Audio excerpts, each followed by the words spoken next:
SAT 2 Math Prep with TI 8384 by the courtesy of Texas Instruments.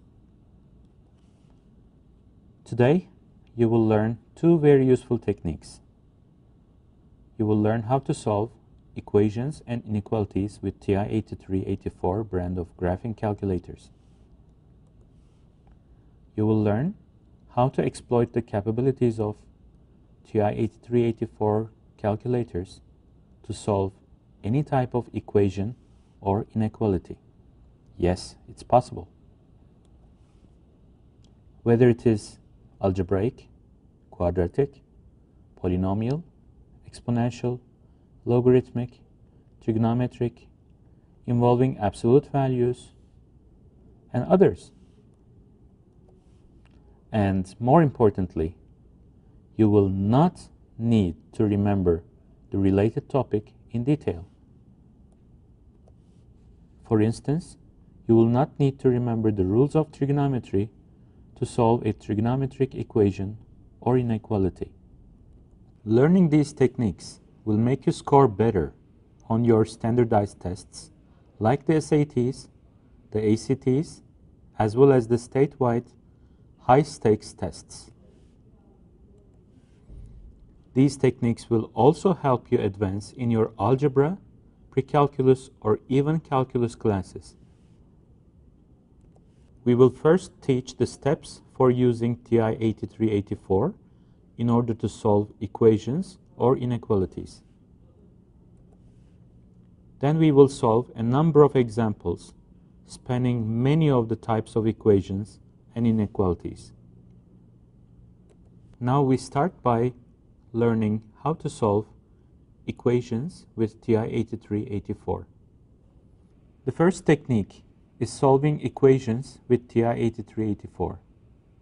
While solving an equation in the form f of x equals g of x, you will perform the following steps. Step 1. Write the equation in the form f of x minus g of x equals 0. Step 2. Sketch the graph of y equals f of x minus g of x. Step 3.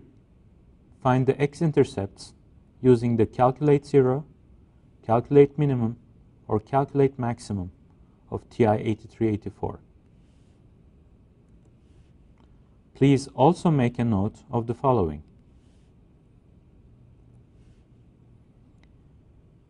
You may also try sketching y equals f of x and y equals g of x on the same graphing screen.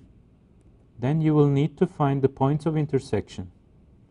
This is another way to solve equations with TI 8384, but I do not recommend. The reason is, in order to do this, you need to see the intersection points on the graph, and this may be very hard. Therefore, sketching y equals f of x minus g of x and finding the x-intercepts will save you considerable time, especially when time is important in standardized tests. The second note is, if the equation is trigonometric, then you should be careful to set the angle mode to degrees or radians, depending on the mode of operation in the equation. You may also need to adjust the window settings, x minimum, x maximum, and x scale, depending on the interval where x values are designated to be in the original equation. Let us start with a simple example. It will be solving a polynomial equation with TI 83 and 84.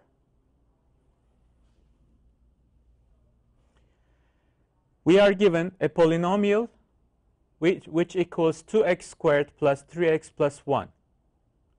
We would like to find the values of a for which p of a becomes 7.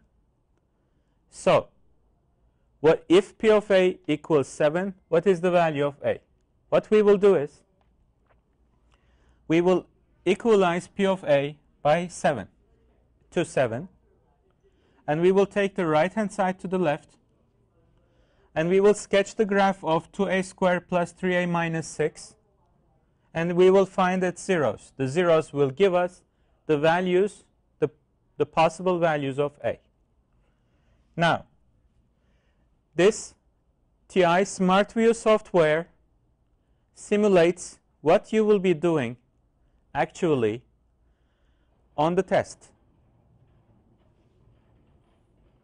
Let us clear our example first.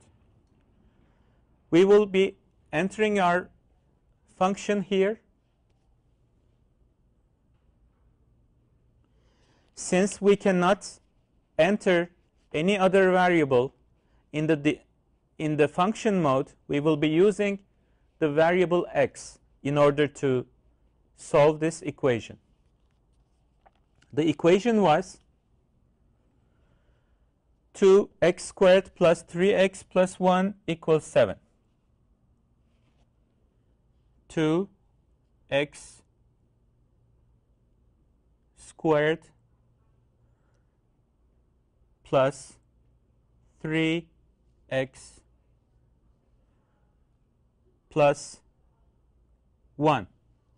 Remember, we take the right-hand side to the left. So what we will do is 2x squared plus 3x plus 1 minus 7 equals 0. So minus 7. Then we will sketch the graph. And we will use the calculate 0 of the graphing calculator to find the x-intercepts, which will give us the answers to the problem.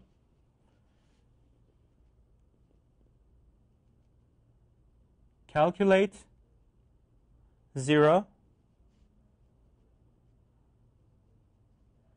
We will first specify the left bound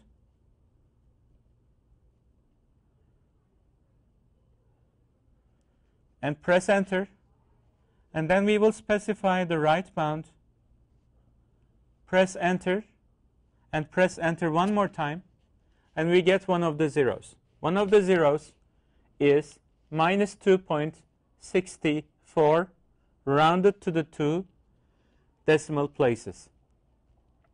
Now we will find the other zero with the same facility. Calculate 0. We will specify the left bound.